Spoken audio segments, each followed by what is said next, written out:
Hello, if you're watching this video, you're one of the first people that I sent a 20-inch twin turbo vise to. And that's great, except just yesterday, I found a problem with some of the front plates. This is a front plate. About 1 in 5 of these has a problem that will cause the vise not to perform. So you have a 1 in 5 chance of having this problem I'm about to describe.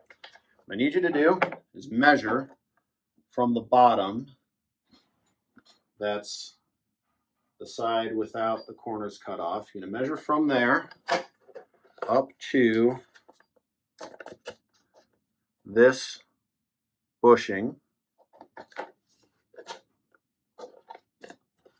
That distance should be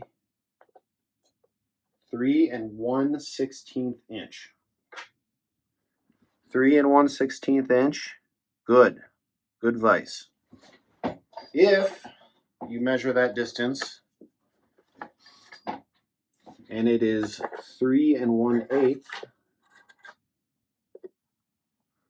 you have a naughty, bad vise. Bad vise. And if you try to put a bad vise together, then it won't line up right. It'll kind of go together if you jam it, but then the friction will be high.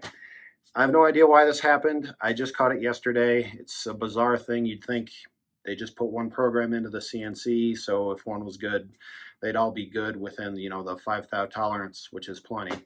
I don't know how 1 in 5 ended up a 1/16 of an inch off, but they did. Here we are. Obviously, if you have this problem, I will send you a new front plate and we'll figure something out. You'll need a snap ring pliers to take this retaining ring off and put everything together back on your new good front plate. So if you don't have one, I'll pay for one. We'll figure it out. But I need you to check that. Let me know either way if your vise is good or bad so I can keep track of this and just make sure you're all taken care of. Thanks for watching. Joys of physical products, I guess. Andy out.